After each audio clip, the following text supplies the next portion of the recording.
kita nggak bisa hindari. Nah, ini yang mungkin mendasari diskusi kita dan akhirnya membawa kita kepada term yang menjadi judul diskusi kali ini, yaitu new normal. Nah, pasti ada new normal karena kita sempat mengalami periode lockdown gitu ya, atau PSBB kalau di Indonesia, pembatasan sosial berskala besar.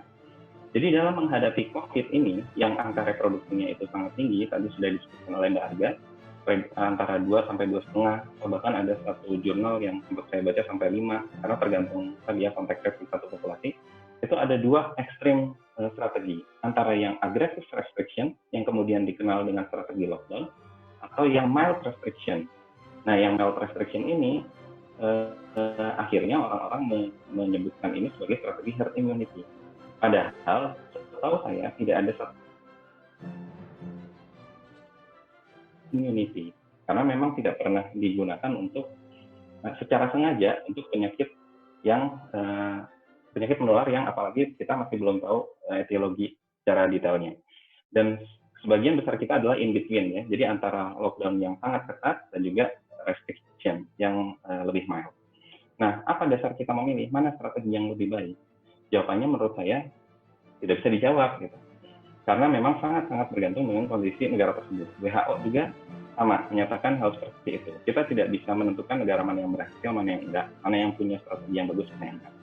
Tapi kalau menurut saya pribadi, ada beberapa hal dari sisi policy yang harus diperhatikan sebelum kita mengambil apakah kita akan lockdown atau akan kita mild restriction. Di Jepang, Swedia, kemudian juga Taiwan, itu kan nggak melakukan lockdown ya. Jadi cuma social distancing. Yang pertama, apakah kita disupport dengan sufficient evidence? Jadi bukti-bukti yang cukup.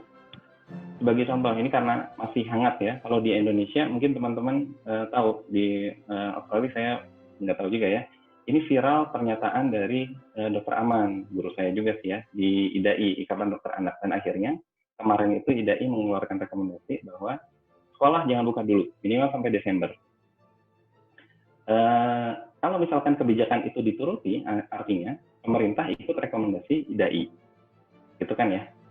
Nah, kalau misalkan pemerintah ikut rekomendasi IDAI, level of evidence berapa yang akan diikuti oleh pemerintah? Tentu kita tahu expert opinion itu ada pada level of evidence yang masih di bawah-bawah gitu sebetulnya. Sedangkan di mana-mana, di banyak negara, Kanada, Australia, mungkin saya juga tahu ya, di Jepang, kalau Swedia udah dari awal gitu. Mereka tetap membuka sekolah dan memutuskan untuk membuka sekolah terutama yang anak-anak usia dini, jadi child care dan juga anak SD di primary school. Kenapa? Karena sekolah ini dibutuhkan untuk dibuka karena anak-anak ini harus ada yang ngasuh. Anak-anak usia dini ini kalau nggak ada yang ngasuh, kalau orang tuanya adalah essential worker, pekerja kesehatan, dia bekerja di kantor-kantor layanan publik yang harus bekerja, otomatis nggak ada yang ngasuh.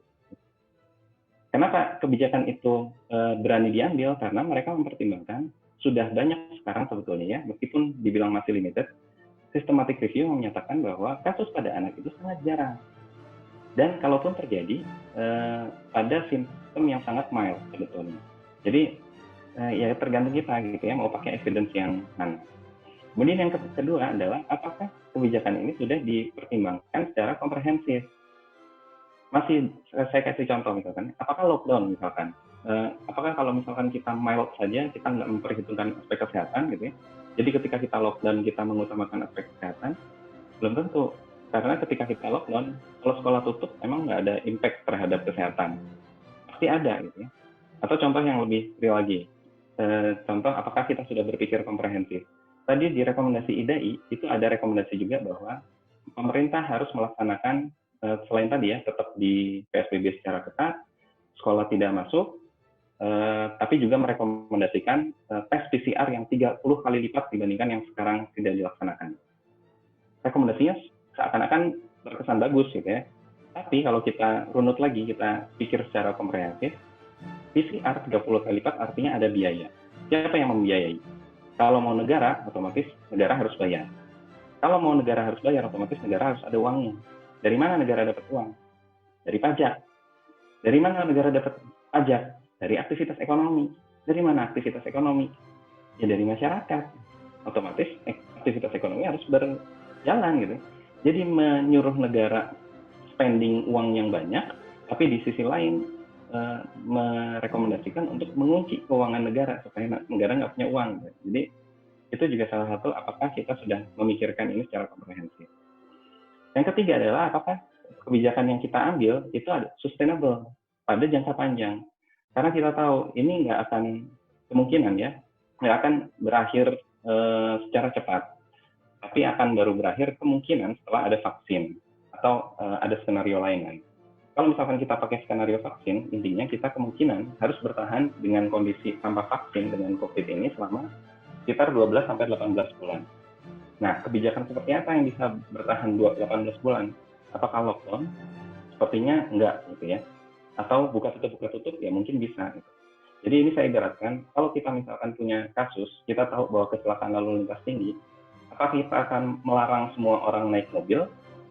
Atau kita menyuruh orang berkendara dengan kecepatan 20 km per jam, atau lebih sustainable dan bisa dilakukan, kita meminta orang pakai seatbelt dan berkendara dengan batas kecepatan 60 km per jam. Nah, pilihan-pilihan seperti itu yang harus dibuat sebetulnya. Dan yang terakhir, dan ini saya sambungkan dengan yang terakhir, apakah ketika kita memilih strategi yang lebih mild restriction-nya, artinya kita mengorbankan nyawa? Apakah lockdown artinya kita tidak mengorbankan nyawa? Padahal kita tahu ketika lockdown, aktivitas ekonomi terhenti, kita nggak tahu berapa banyak yang bunuh diri karena depresi, kita nggak tahu berapa banyak yang kelaparan, malnutrisi yang akhirnya meninggal. Gitu ya. Hanya saja kita tidak bisa mengkuantifikasinya. Apakah itu nggak terlihat seperti kematian dan gangguan kesehatan juga? Dan kalau kita bicara, ini kita harus mengedepankan kesehatan atas ekonomi. Yang saya kurang yang saya garis bawahi juga adalah saya agak menyayangkan banyak pakar kesehatan di Indonesia yang menyebutkan bahwa kita harus mengutamakan health before wealth, kesehatan di atas ekonomi di sini. Padahal mereka pasti juga sudah paham, mereka yang paling hafal bahwa definisi sehat adalah kondisi sehat fisik, mental, spiritual, dan sosial yang memungkinkan oke. Yang memungkinkan orang untuk produktif secara sosial dan ekonomi. Dan itu saya izin mungkin nambah sedikit-sedikit kali ya nanti ya. Boleh Mas, karena nanti kita membuka pertanyaan juga. Ya. Kalau mau, dikenalkan dikit aja supaya mereka bisa tanya. Maaf. Ya, oke. Nah, jadi dan ini juga sama ya. Jadi definisi sehatnya secara komprehensif ada produktif sosial secara ekonomi. WHO juga sama. Jadi bukan hanya tidak terkena corona, bukan hanya tidak not merely absence of disease, tapi complete physical, mental, social well-being. Nah, jadi kebijakan mana yang baik adalah kebijakan yang ketika semua ini sudah dipertimbangkan. As long as you have considered those things, menurut saya, you are on the right track. Jadi apapun pilihannya terserah. Nah, kemudian sekarang kita lihat ke herd immunity.